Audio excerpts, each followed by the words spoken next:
Good morning, everybody. Happy Sunday, and thank you so much for joining us this morning. I know it's a little early for some of you, especially on the West Coast, but this time works for a lot of people, and we do go back from the 6 p.m. show to the 11 p.m. or a.m. Eastern time show. So this is going to be a morning one, and we're happy to have Anne-Marie and Steve Burns. This is actually our first webinar with two people in the webinar at once. So we're going to try to make this work. If there's any technical difficulty, I don't think there will be, but just a heads up. So thank you guys so much for joining today. A pleasure. I'm looking forward to it. Yeah, so I want to mention to everyone, we're going to do more of kind of like a panel discussion this morning. So we are going to be going over charts. We're going to be kind of doing the same thing that we do every weekend, but essentially what we're going to be able to do this time is kind of get everybody's input quickly without having to switch back and forth between the screen shares. I'll be driving the charts, and Anne-Marie and Steve will be kind of giving their opinion along the way. So as we always do, just a quick disclaimer, nothing that we're going to be talking about today is advice, buy, sell signals, anything like that. What we're really going to be able to do today is go over the broad market charts, but at the same time, show how TrendSpider really helps the process of technical analysis when going over these charts, being able to back test these charts. We're going to go over the new back tester, which is the Price Explorer Cloud, which is really cool. So we have a lot of cool things coming today. Quickly, our vision at TrendSpider, for those that may have not heard of TrendSpider before or used the platform, we are a charting platform at the base, and on top of that, we have a bunch of features that really make us unique from the rest of the crowd out there in the industry. So we will go over some of those different features.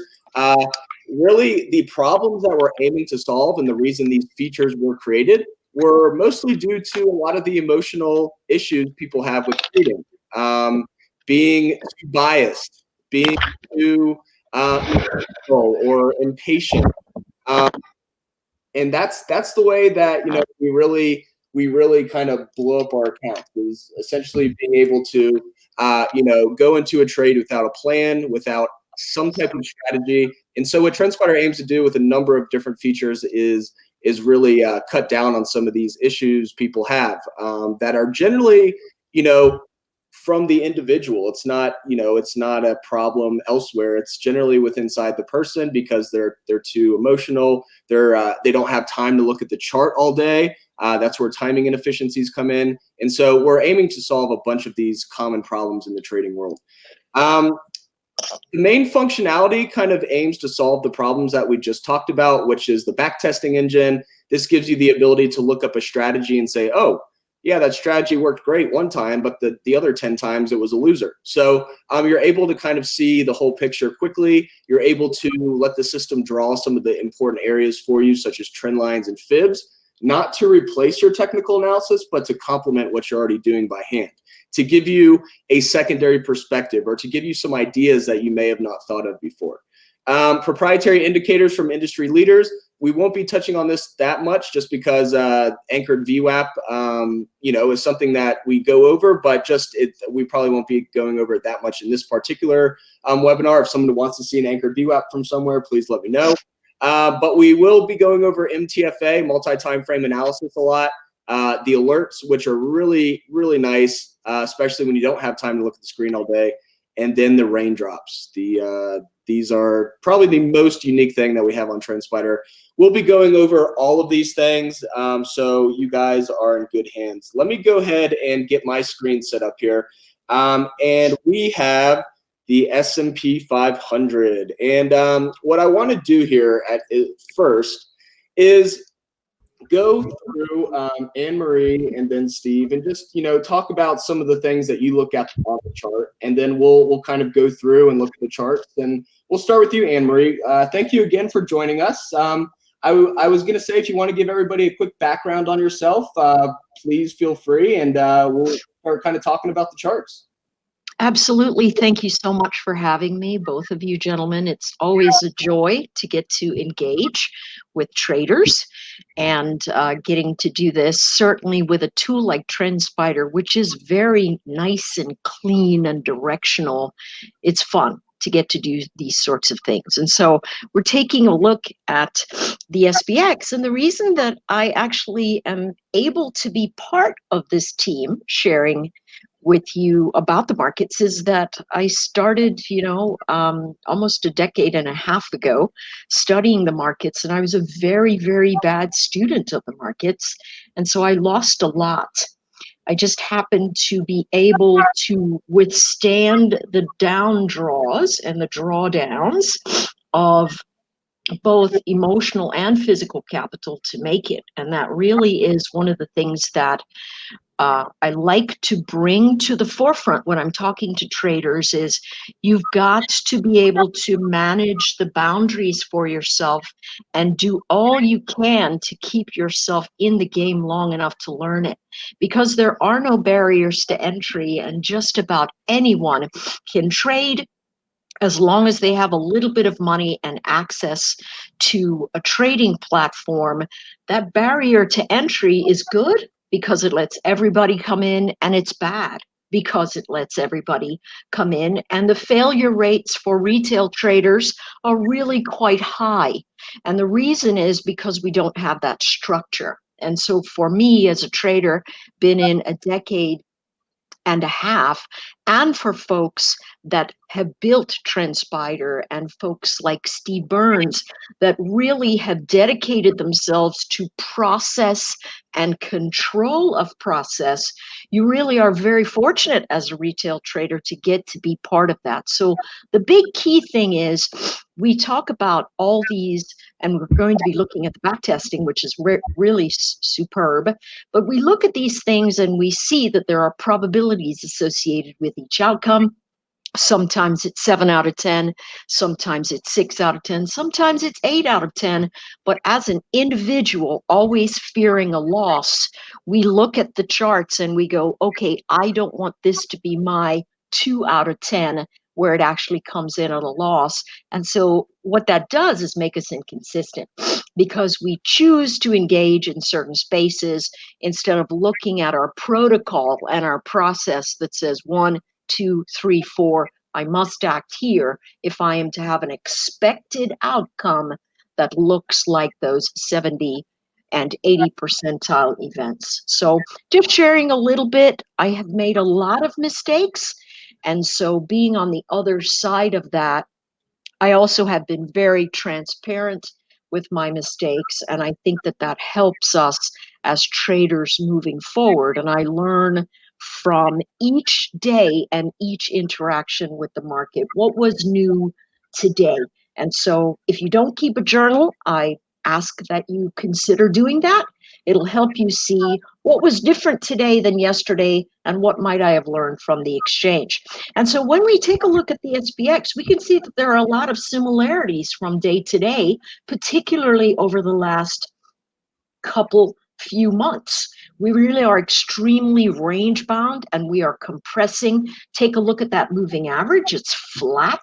And when moving averages are flat like that, to me, and we have a compression of our momentum events that we're seeing below. See how close the MACD is to the 0 line. See how shallow those histograms are down there.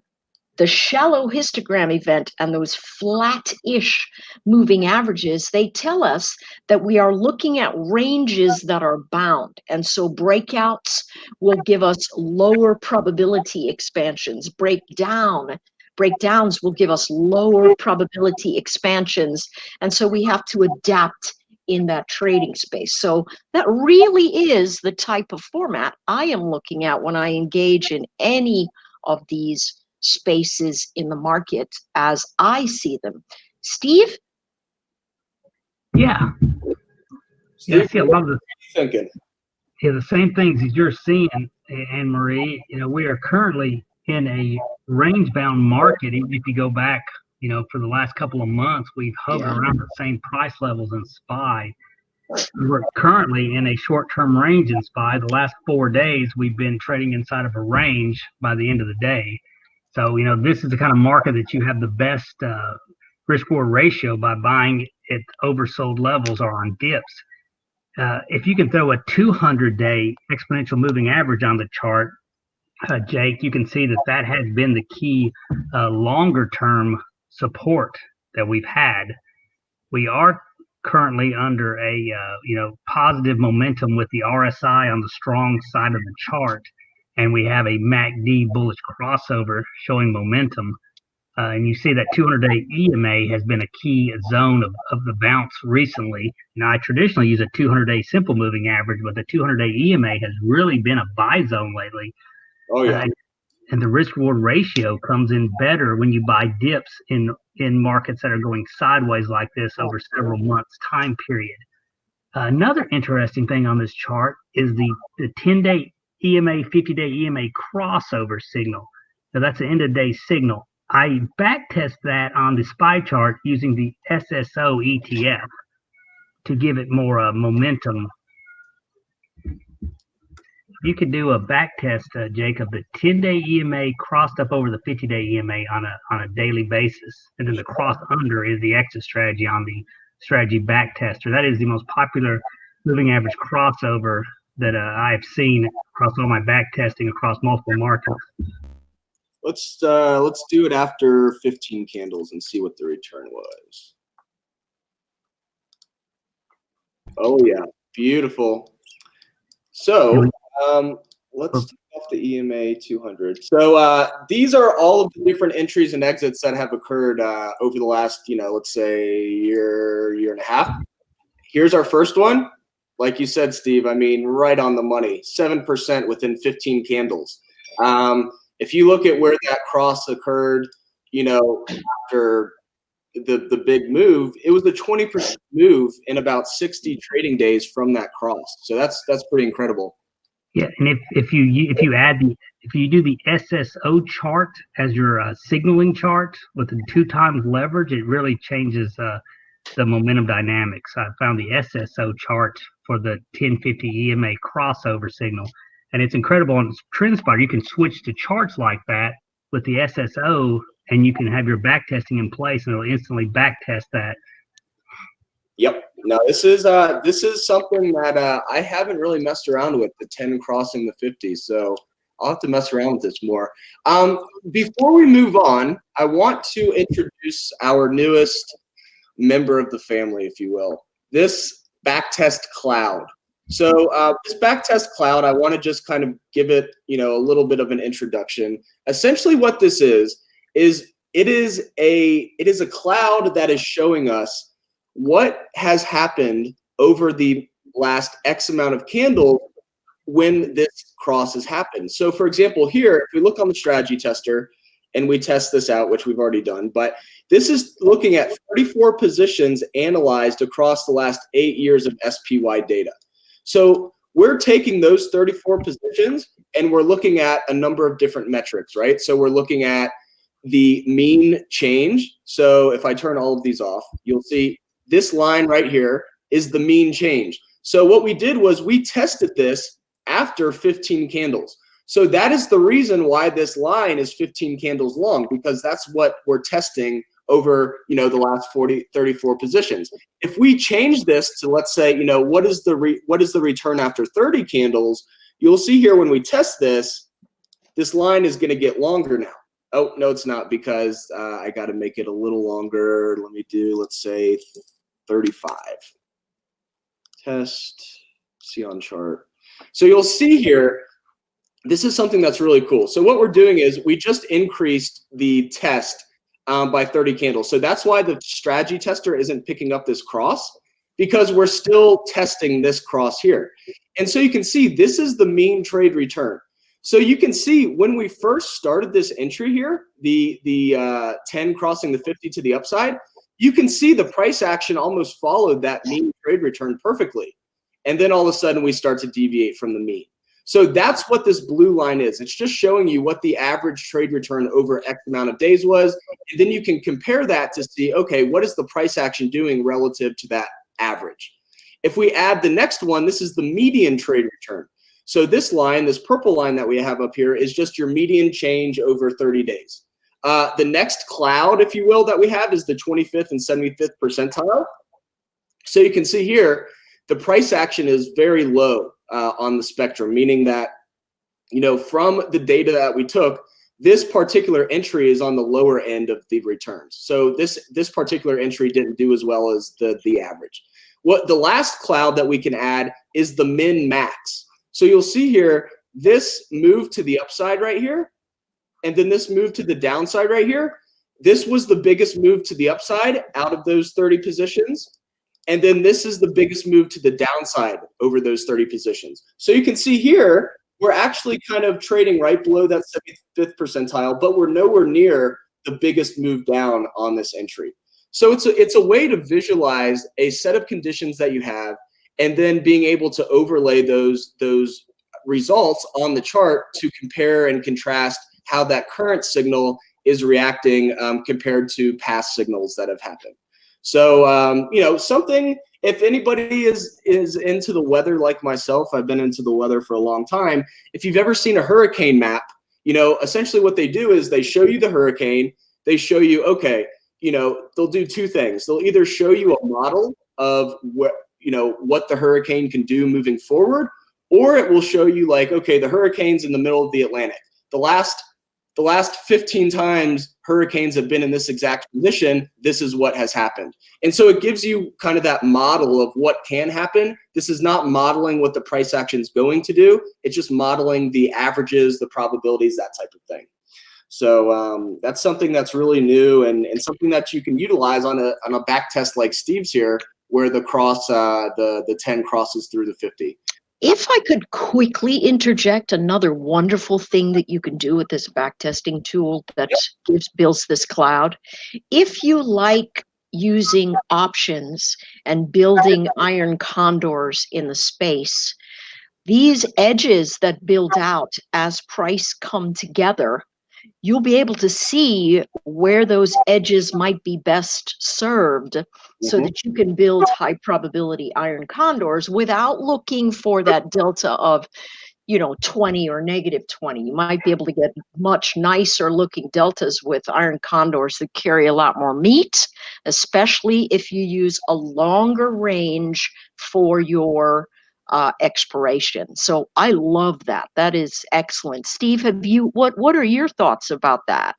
Yeah, that is a brilliant way to use that. In the old days, we did so much Excel spreadsheets to look at the past movements, to strategize option, the probabilities of different move sizes. And this makes it a huge shortcut and time saver to see what the previous probabilities could be to even set for any kind of a non-directional iron condor or butterfly trade.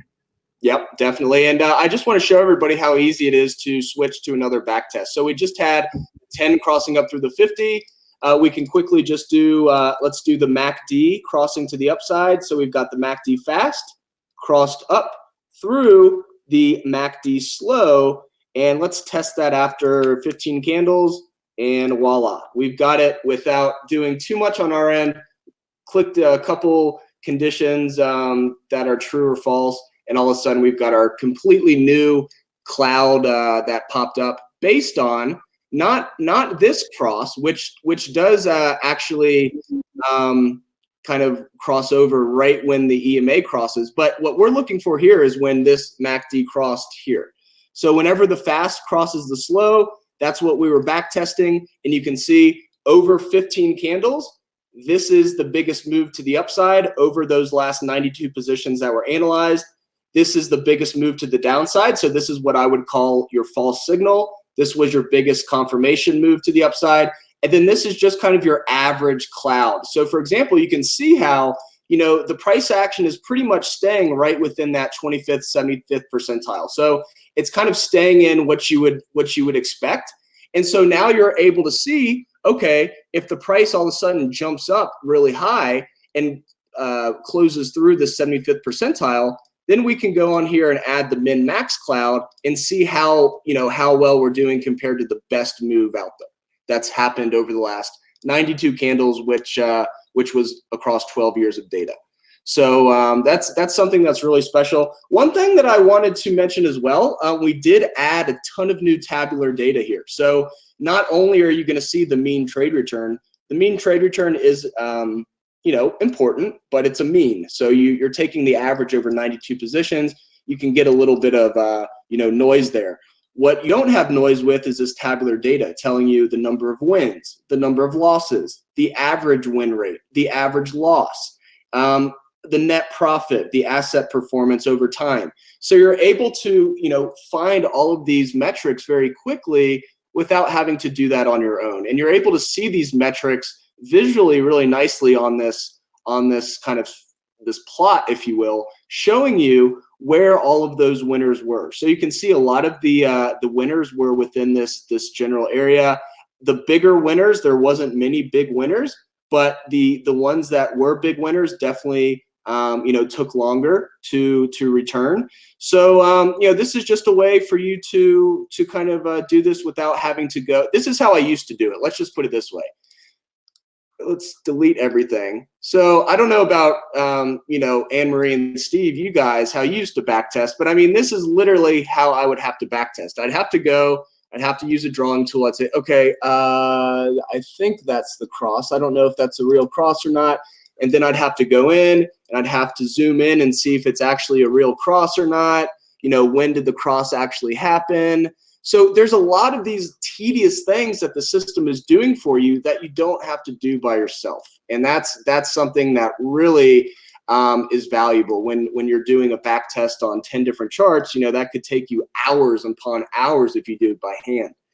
So we're really trying to give you the ability to back test without having to do any coding or any back-end transaction, back-end kind of coding or kind of changing up the properties. It's simply just going in, creating your visual interface, and you're done.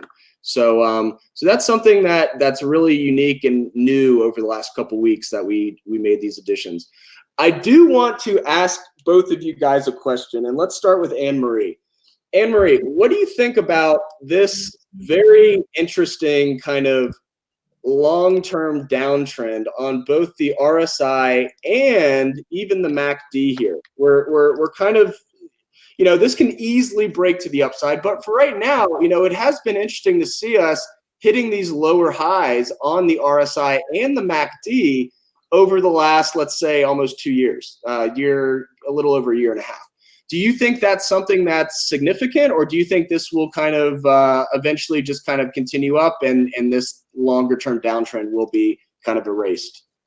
So that's a really good question. And the answer to that I suspect is really based on a macro event. And what's happening is since 2016, we've had so much of the bigger banks holding so many of our treasuries that really they have more capital caught in those areas. And so what that's going to do is lower relative strength, because the push of relative strength comes from the velocity of money and also how much money is moving into the space.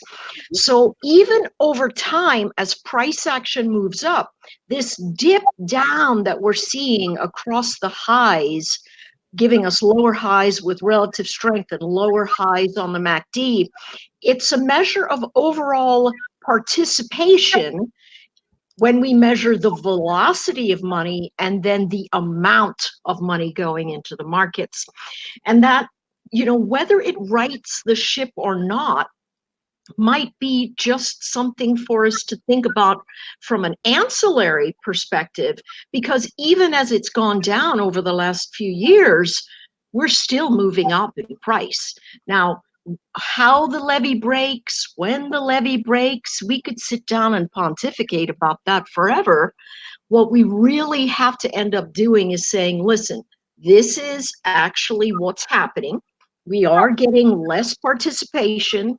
There's a lower velocity of money. There's a lower participation in dollars in the market, but we are still moving. And so what we have to pay attention to is our signals, our motion, and then let big money do what it's going to do. But we'll see in plenty of time, because we are looking at these more sensitive spaces, like where the actual cross comes and how much it moves up into resistance or how far it pulls down into relative support, so we can participate on these smaller action events. But that is really what my suspicion is about the decrease overall of this relative strength. I love it. Steve, what are your thoughts?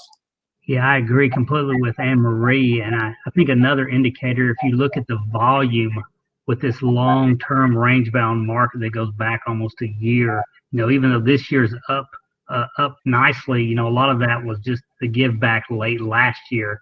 But if you look at volume, the big swings into higher prices come on lower volume over the last 6 months, which, you only get paid by price, not volume, but it really shows less and less people are driving it higher, but the sell-offs are coming on higher and higher volume. So I think the volume also reflects the votes to the upside.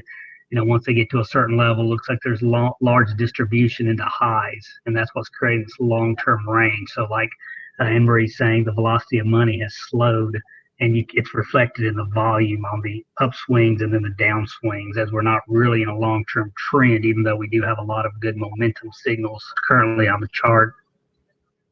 Absolutely. One thing that I wanted to say, which is kind of interesting, I just pulled up the weekly chart, how perfectly the price action bounced off that 10-week move EMA here. It's like almost perfect touch there.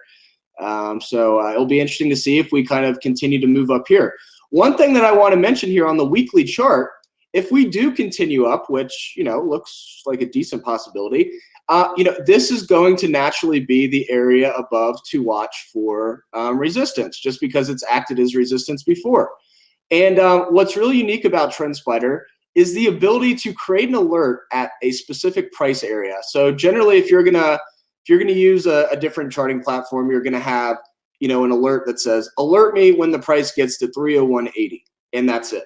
Well, that's great, but that's not always how flexible the market is. The market can do a lot of interesting things in the short term where you're not able to capture that alert quick enough.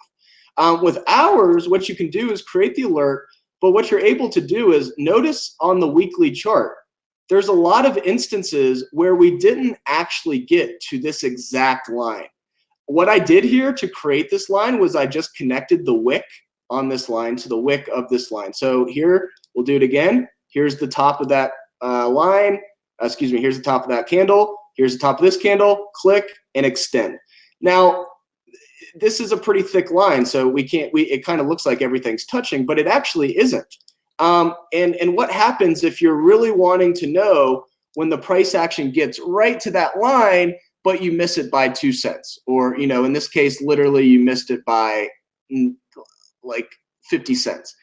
To be able to capture that move without missing it by 50 cents, create the alert at this drawing, and then you increase or decrease your sensitivity, right? So you can see that we're actually capturing that wick price action. Before, we weren't able to capture that, but with this sensitivity feature, you can say, okay, alert me when the price touches anywhere within this purple area. So let's say that I want to know when the 15-minute candle closes in this purple area. That means that you're not going to have to wait for the weekly candle to close to get this alert. Who knows, the weekly candle may pop up and do a nice little wick here and then drop all the way down to this trend line within a week. You never know. So what we want to do is we want to change our confirmation candle to the weekly to the 15-minute. So let's say that you're swinging a position, but you want to intraday scale in or scale out. You now have the ability to capture that shorter term close within this purple area, so you can make that trade a lot easier. We'll name it just resistance above, and let's have it expire in 45 days. Alerts created, and now anytime the 15-minute candle closes anywhere within this purple area, I'll be alerted and know that we're back to this status quo area of all-time highs, and if we break, it could get interesting. So before we move on to the Qs, that's going to be our next ticker that we look at. I want to mention something to you guys, Anne-Marie and Steve. This is kind of something that I just drew, and it was kind of interesting to see. But on the RSI 14, right, you've got this area right at 50. where anytime the RSI broke down below this horizontal level, you generally would see more downside. So what I'm doing here is I'm just essentially see where it crosses. I'm going to draw a line there. I'm going to draw a line here when it crossed down. Draw a line here when it crossed down. And you'll see every single time that the RSI is broke down below 50, we've had continuation further to the downside. So for me, that may be something that I'm watching next week is whenever the RSI, if it does, breaks down below 50, that could be a little bit of an interesting thing. And notice here, this is really cool. You can see how we broke down below the RSI 50, and then when we bounced back up, notice how it acted as resistance perfectly. And so it happened a couple times. We had it here, literally same thing. We popped up and went right back to that area that we broke down. Even same thing here, almost exactly to that 50, broke down again, and finally broke through it. Now, so my biggest thing is, or I don't want to say concern, but I'll be looking for this breakdown below the 50 area. And so what I can do, so I don't have to stare at the chart all day and wait for the RSI to break down, I can just go to create multi-factor alert. And what I'm looking for is just RSI breakdown. Without having to do any coding on my end, I'm simply just going to the expiration, made it 30 days. And all we're looking for is the condition, and it's the daily indicator, RSI 14, crossed down through the constant level of 50. So whenever that occurs, or if it doesn't occur, I won't get the alert. But if the RSI does close below 50 anytime next week or within the next 30 days, that will let me know that we are starting to break down through that kind of quote unquote status quo area on the RSI. So that's another way that's really cool to be able to have the system do some of that watching for you. So you're not having to stare at the charts all day and kind of, you let the market come to you, if you will. So any last comments on SPY-XPX before we move forward? Hey, Jake, it's funny you mentioned the RSI 14 on the daily. That's one of my primary signaling for technicals is that I use that as my risk-reward ratio indicator. On dips, if you can see right here, especially something as widely traded as the S&P 500, the 30 RSI is typically where the oversold bounces happen on the chart. And a lot of times when I enter based on either a close below or a bounce off the 30 RSI, my profit target is the 50 RSI, like you mentioned, as an initial profit target, as well as when I have momentum crossover signals like the 1050. I'll be looking to how the reaction is at the 70 RSI as the long side risk reward ratio is diminished at the 70 RSI on a daily chart. Even if it's in an uptrend, that tends to mark a short-term resistance at the 70 RSI. So I will look to lock in profits at that. So what you mentioned, the 50 RSI is a dividing line I also use, showing momentum over the 50 RSI for a possible run to the 70 RSI before becoming overbought, as well as a dip buy at the 30 RSI, looking for the 50 RSI as my initial profit target. So interesting how you identified that, and that's a main key I've been using in my trading for a very long time. Awesome. Well, it's nice to know that I'm doing something similar to one of the big guys out there. So, but you can even see, actually, it's hard to see, but we actually have a 50 line on the RSI. It's a little tough to see. It's this purple line right here, but you can see how beautifully the RSI will respect this area. And we'll just have to see if this area holds or we start to break down again next week. I do want to mention that we do have a little bit of an uptick in volume, but it's really nothing compared to the last half month or so when we had some of these blocks coming through. So let's move on to the Qs. We have a little bit of a different chart here on the Qs, actually. We've got a little more conviction by the sellers on the daily candle. Anne-Marie, I'll start with you. What are you thinking on the Qs? The story is quite similar in terms of what's going on with the Qs. There seems to be what I look at, where your first trend line up at the very top, that one at the very top, you can see that it's it's marking a level that we haven't really gotten to in quite some time. And that one that you've got in the middle, that trend line is really showing to me, again, more price compression. And as we take a look at those sorts of things, for us, you know, if we do say, hey, listen, I want to look at the crossover for the RSI crossing through that zero marker, when we start thinking about, you know, what Steve said about, hey, listen, if it gets to the 30, if it gets to the 70, we know it's a place to lock in profits. And when it doesn't quite get there, we know that what the chart is doing is really in the middle of a compression event that unfortunately could expand rapidly before it contracts, or could move rapidly to the downside before it comes back into that space, which again is another wonderful reason that this cloud that you've developed from the backtesting space will give us a lot of room to say, all right, if I'm going to work in here, what are the ranges that I might consider? Overall, in the market space, because we've had so much whipsaw that runs really right to the edge of where our stops seem to be sitting all the time, the use of this cloud will say, hey, you know, if it gets to the bottom there, it's probably going to turn around. And so what kinds of techniques can you use where you can have something that allows you time to engage in one way or another? And that really is using options right now.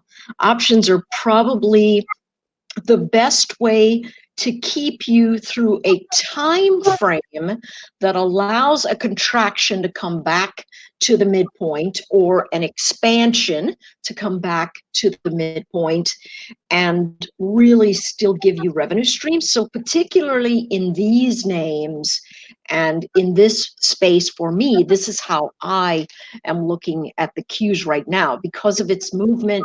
You know, we've seen days where, certainly in the NQ, where I spend a lot of time, we see movements that are, you know, 100 points wide routinely before they move back into some sort of leveling space. And if you've got hard stops, it's really been tough not to get stopped out and have to re-engage. Absolutely. Thank you so much, Anne-Marie, for that answer. Pleasure. Beautiful. We do have a question. I want to switch over that real quick. We have a question from Michael asking on trend lines, do you normally use original, enhanced, standard, or custom? That's a great question. The reason why I'm actually going to make this a little complicated of a question is due to how price action reacts, right? So some charts are going to give you some really nice trend lines on enhanced. Some charts are not, and that's due to how the price action is kind of laid out. So for example, here, I am actually using the enhanced feature. So if I remove all of these rays and turn on trend lines again, you'll see these are the lines that actually popped up. So I didn't create any of these lines. These were the lines that showed up on enhanced, wick to wick, and then ignoring gaps in prices. And it's really nice because without me having to do anything at all, the system has already found the main areas of interest that price is respecting. And what's really cool is this center of gravity line. Most people are not going to think of this line right here, just because it's pretty untraditional and everybody likes to draw their lines nice and pretty and they've got to be perfect. Well, you know, I'm kind of like that as well. But at the same time, there are trend lines that are going to be very strong because of how many times they've touched a line. If you look at this line right here, this line that I just am about to make green, yeah, this is a pretty line, but we've only touched this line.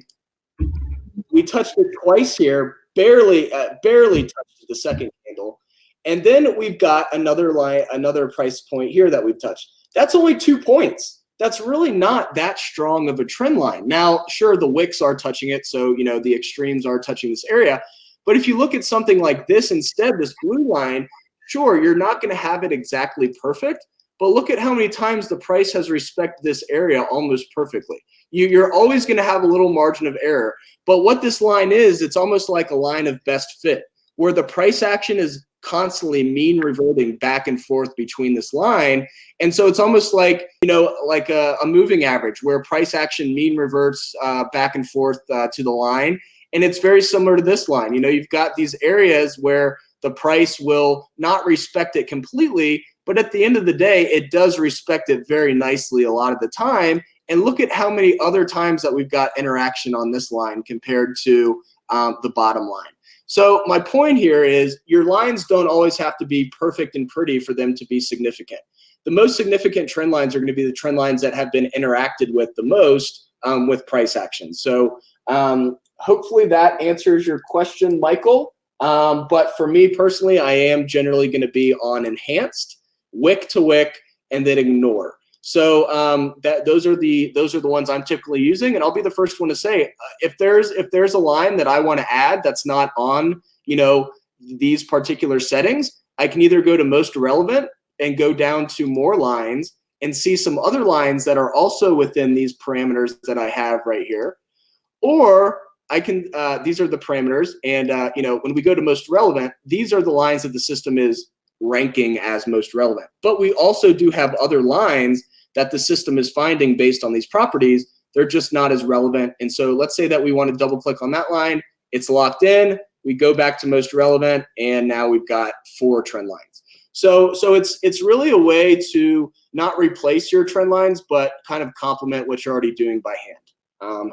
Hopefully that answers your question.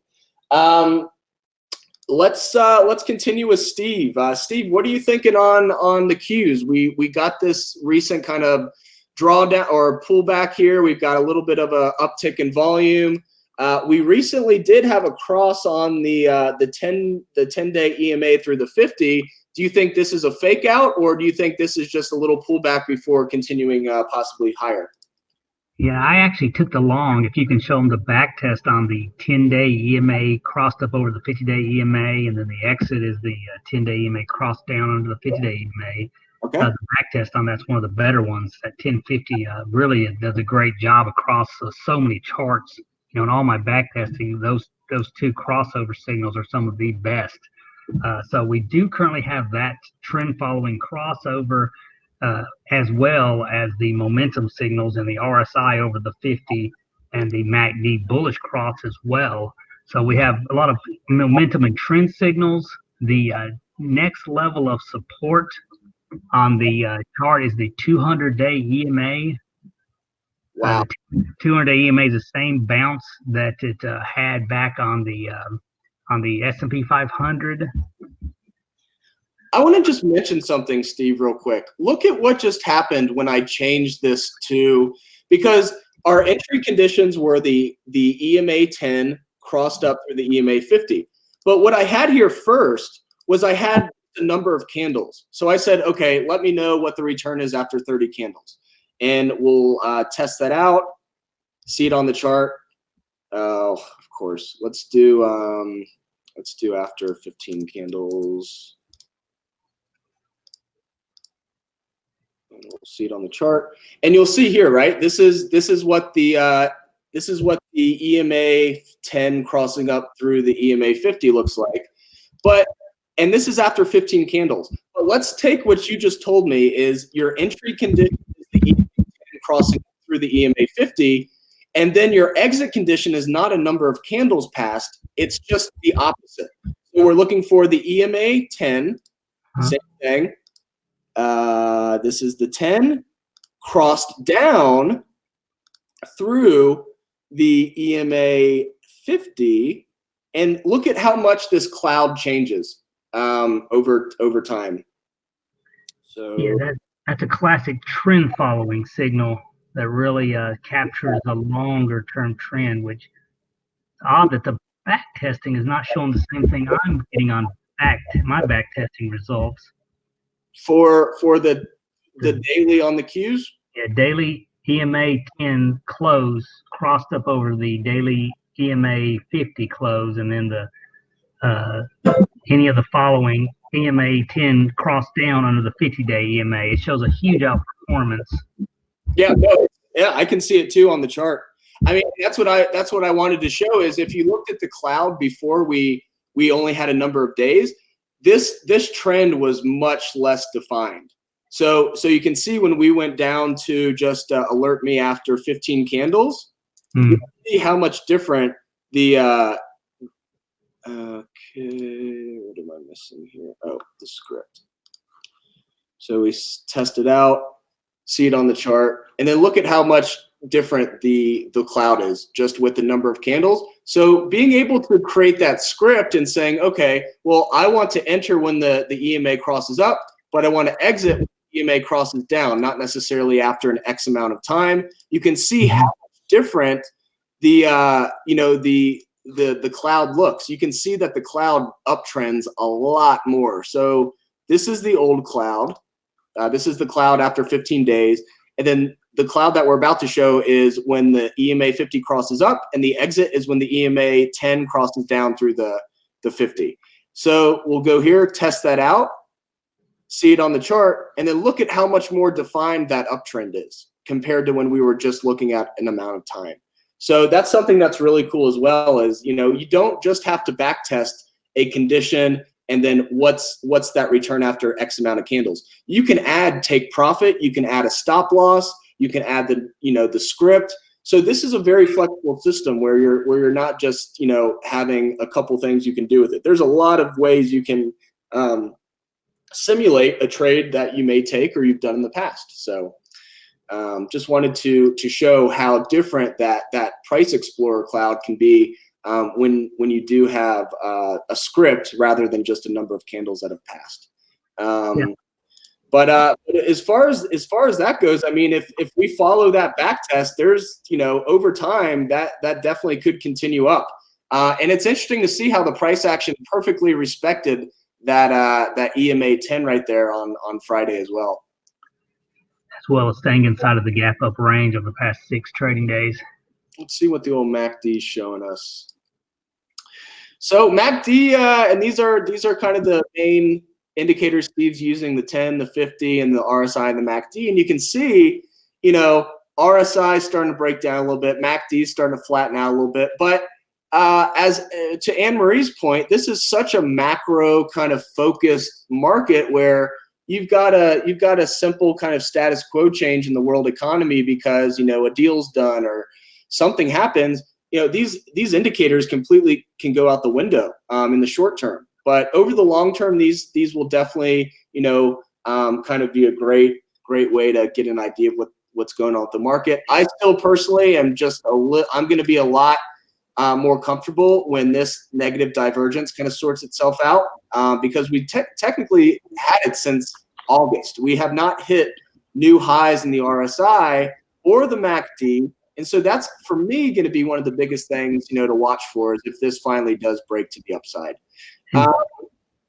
Let's go to one more. We'll go to Apple. I think this is one that we all would be a good one to take a look at. And let's start with Anne-Marie here. Anne-Marie, what are you thinking on Apple? Well, you know, a lot of people were fairly negative on Apple moving up, especially with the last piece of news about how things are going to be shifted in China and all of those things. And then all of a sudden, Apple just said, yeah, whatever, here we go. And the two big things to remember when I start looking at stocks, I think to myself, all right, we can see this is a great picture what you've got looking at for us, except for a few days. We can really see that upside volume is on the decline, right? And our biggest days that we've seen in Apple have really been relatively downside days. So my suspicion is Apple is sort of hitting a plateau, but the slope of these moving averages are so steep, then to bet against Apple would be a bit of a fool's errand unless you're looking at it hitting on the outside of these giant ranges that we can see if we draw the cloud, right? So if we do the backtesting cloud once again, which is it's a phenomenal tool, which is why I'm continually going back to it.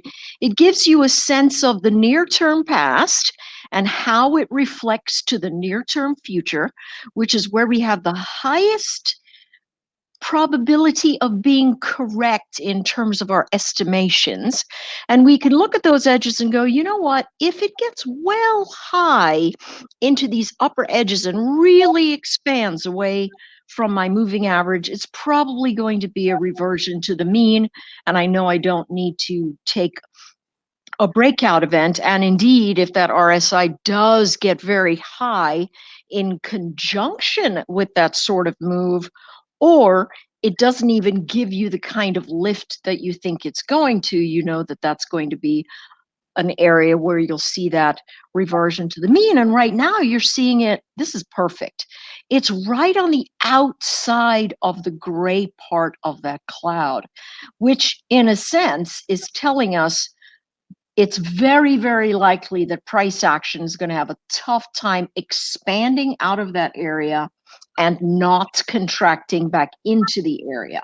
And so, in my mind, taking a look at Apple, I would say, hey, this is not a continuation breakout event. It could be essentially a sideways event. And if it does get up into that 1618 that you're showing with that Fibonacci, indeed, that's going to be probably a very good place to telescope down in and take a look at your MACD and RSI and see if they are telling you, hey, I've got relative weakness. Now, when we look at the close pictures of that MACD and the RSI, it does tell us where we have the relative weakness. If we go and expand into the daily chart and we see this extended downward RSI and extended flattening and compression of the MACD, it doesn't really tell us that, hey, listen, price action is going to collapse in the near term like it will if we look at the 30-minute chart. What do you think about this, Steve? When you look at something like this expanding out into the range, what sort of things do you put into your basket of study that you need to position? Yeah, one of the key things on the Apple chart that you can look all the way back to May, if you can, Jake, pull up the RSI, you can see that the RSI 70 zone, not necessarily exactly 70 RSI, but it marked, the short-term tops all the way back since May. I mean, we did have some parabolic moves a while back, but we've really, once we stopped the parabolic moves over the 70 RSI, what is that, around, May, we've held the 70 RSI has marked even the short-term resistance zone and uptrends, as well as the signal of a swing back to the downside, whether it be through earnings or Apple events. We've always either gone sideways for a while to work off overbought conditions to go higher, but the 70 RSI has really marked the short-term resistance, and we've been right there. We hit the short-term 70 RSI swing higher 6 days ago, and then we didn't really pull back or swing to the downside. We swung back up again and found the 70 RSI zone to be resistance again on Friday. So that to me really shows the risk-reward ratio has shifted against long positions when you get to that 70 RSI over the past 6 months for the most part. So that shows me that it's not a good time to make new long positions. If you did go long, the 1050 EMA crossover, once again, the crossover back test for the 1050 on this is pretty staggering. Outperforms even buy and hold on Apple. But this is not a place to put in new positions. If you have a safety margin from an entry lower, either at the break over the 200-day moving average or the 1050 cross, you're sitting really pretty on a long trend following basis, but not a good place to initiate new longs here. Yeah, I definitely think it's interesting the fact that the market had some trouble on Friday, but essentially a couple ones come to mind, like Apple felt really nicely.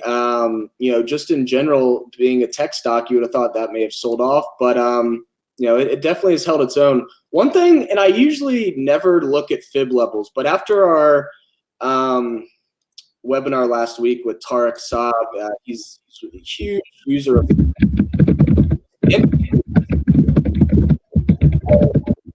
how nicely this area has held. So you can see here, 215 area was initially resistance. We pulled back, measured move from here, and you can see how nicely the area has been respected twice as resistance. We finally broke through, bounced as support, and now if you can look, you can see here that, you know, let's say that there was some type of news or something that came out that just continued to move this higher.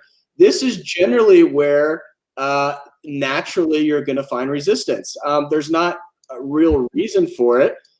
Some people will argue that everybody's looking at the, you know, the fib levels and they become self-fulfilling, but you know, it's just interesting. If you go on a chart and you do your measured move, and then you look at how many times that price action has respected the 0.618 area, it's pretty fascinating. I mean, if you go to any chart, if you go to SPY, this is an example that Tarek did last week, but if we go to, let's say, the weekly, and we want to measure the move from the 2007 crisis, let's just go to the monthly rather than the weekly here.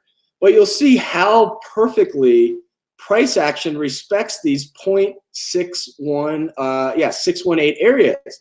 I mean, look at this. This is the monthly candle.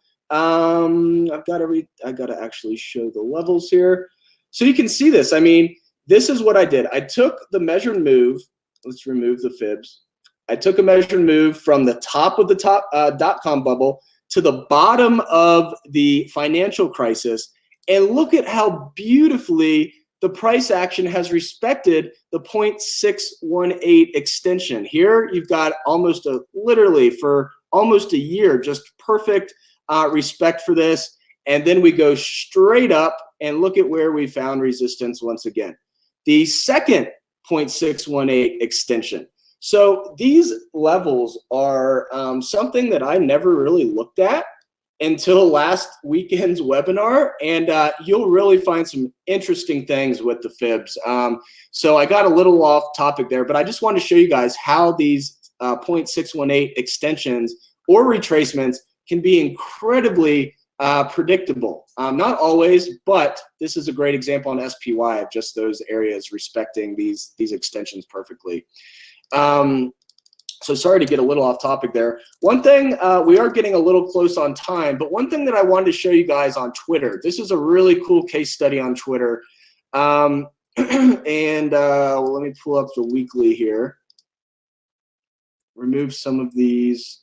Was it not Twitter? What was it?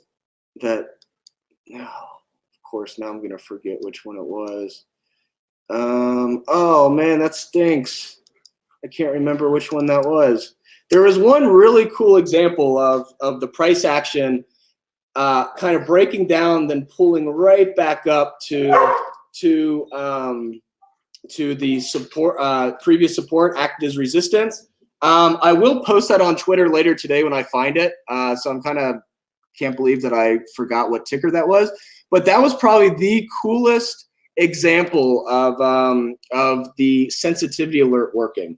Let me just go in real quick and see if I can find this. 1 second, because this is probably the most textbook example I can find. It may have been, was it Tesla? Is that what it was?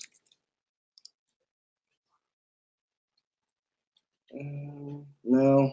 Oh, that stinks.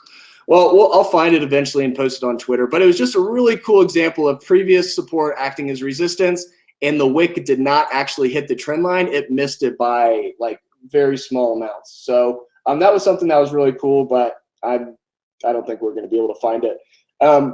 But quickly with Tesla, I'm not sure. Do you guys watch Tesla much, Anne-Marie or Steve? I do have Tesla on my watch list. I just wanted to mention how perfectly the price action is respecting that EMA 50 in this particular chart. I mean, look at that. Literally, you've got almost perfect support here before a huge move to the upside. You've got support literally like 4 different times here. And so this is a classic example of having that previous support which we had for over a year on the EMA 50. We finally broke down through it. Here's our breakdown. We'll make that red. And then look at how perfectly the price action has now respected this area as resistance. And so is that something that you guys look at a lot, previous areas of support or previous areas of resistance becoming essentially the opposite? Oh yeah, absolutely. Usually when you see a breakout over previous resistance, it becomes the new support. As when it pulls back, people try to get in that missed the initial break. You know, once it breaks down, people are happy to get out even once it rallies back to the previous support area.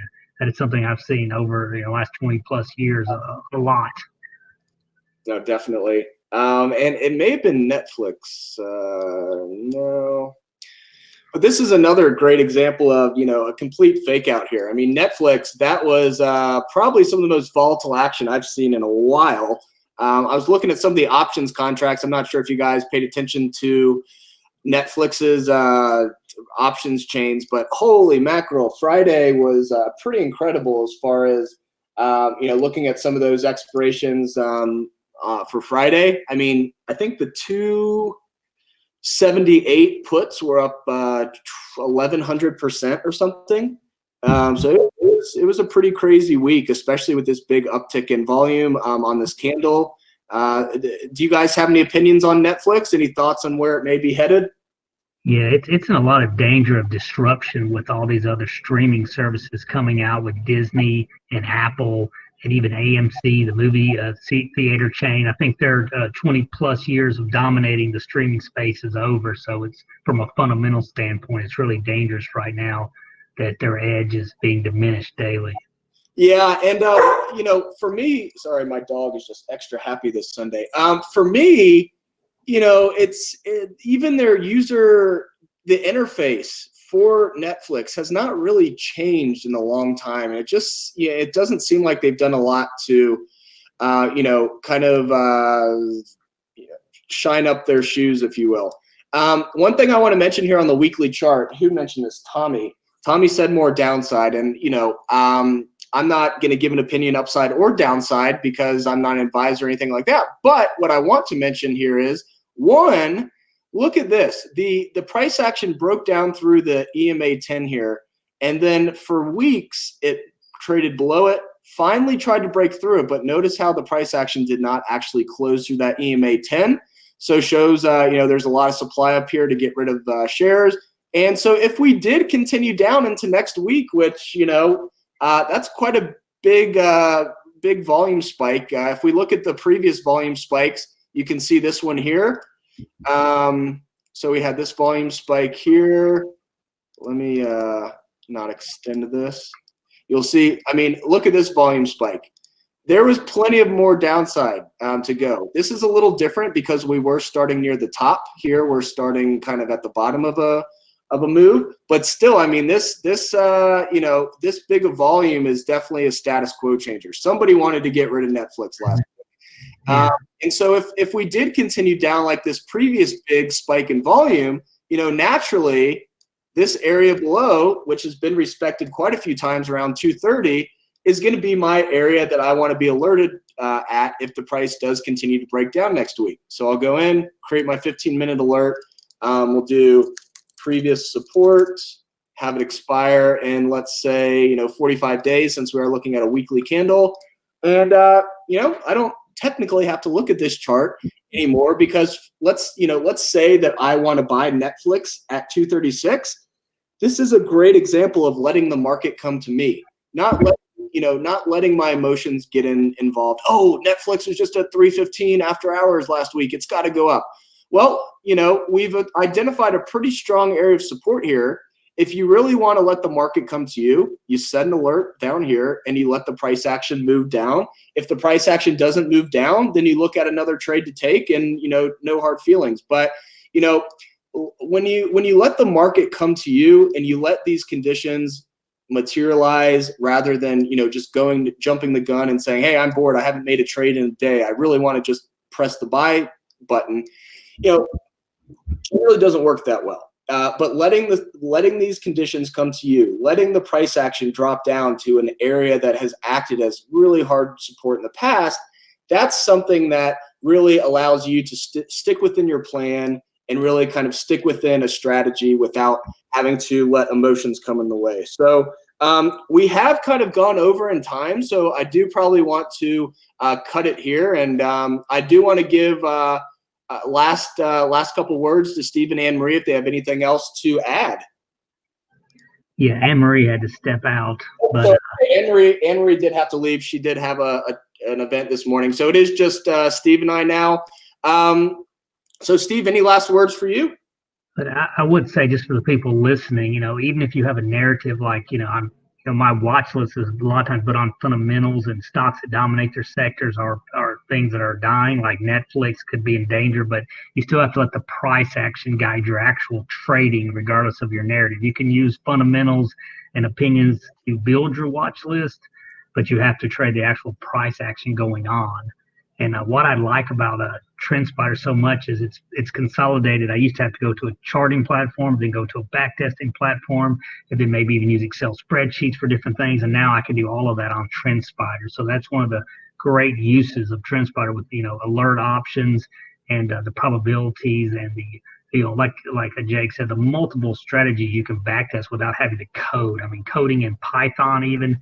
Or even using Excel is a very complex undertaking, and TrendSpider's made an amazing shortcut for us. So it's a great trading tool to implement in so many ways. And the raindrops have really changed the visual representations that I can get. I loved candles forever, and now the raindrops give a whole nother visual representation where you can look at charts and really see where the volume happened. It adds a whole nother dimension to visual trading. So I'm very happy with the platform. Awesome. Well, thank you, Steve. We didn't touch much on raindrops. We will definitely make sure to try to touch on those again. But this is the daily chart on Netflix. This is a raindrop chart for those that do have a couple more minutes. I just want to show you guys, this is Friday's raindrop. And so what we can see here is quickly, you can see on the left side and the right side, this is the first half of the period, right side's the second half of the period. And you can see on each side, you've got these squiggly lines, which just represent the volume profile over the range. So in this case, this is your low, this is your high, and any of the price action between these two areas, you can see where that volume was accumulating on the price range. You can see during the second half of the period on Friday, all of that volume was focused at the low of the day. There was no volume above. So does that mean people are continuing to sell off and, sellers are continuing to kind of push the price down? If that was the case, naturally, this has been support below. We can do the same exact thing that we've been doing all this whole webinar, creating your alert and letting the market come to you. That's really the only way that you're going to be consistent, is taking emotions out of it, letting the conditions come to you, letting that trend line come to you, and not letting your impulses drive your trades. So thank you, Steve, for mentioning raindrops. I will be talking about raindrops more in other webinars. We just weren't able to get to it that much today. But on the roadmap, we do want to mention that scanners, watch list alerts, different type of pattern recognition, and the enhanced user experience, being able to draw to the right of the price, being able to drag the screen around more freely, and even adding some more backtesting features as well. So there's a ton of different things that we still have to come in the last quarter of 2019, but then 2020 is going to be really focused on the data side. So you can check this out again on the recording if you want to look at more detail, but really 2020 is going to be focused on the data side of things. Huge thank you to Steve and Anne-Marie for joining us this weekend. Everyone that joined, I know it can be early for you guys. Thank you so much for coming in live. For those that are listening to the recording, thank you for opening the link and listening to what we had to talk about today. If you all do want to try a free trial of TrendSpider, please use the code FALL15 for 15% off. You won't be able to use that coupon code until you actually sign up for the platform. So you'll have your free trial, and then if you do decide to move forward, please make sure to use FALL15 for 15% off. on your monthly plans or on the annual plan. If you guys want to check out Anne-Marie and Steve's websites, Anne-Marie's site is thetradingbook.com.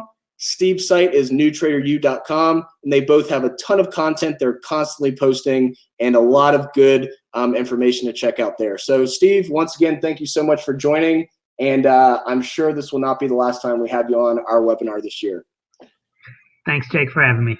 You're very welcome. Thank you, everybody, for joining. Have a great Sunday, and if you have any questions at all after this, please just feel free to reach out to us at hello@trendspider.com. Everyone have a great weekend and or what's left of the weekend, and we'll talk to you soon. Thank you so much.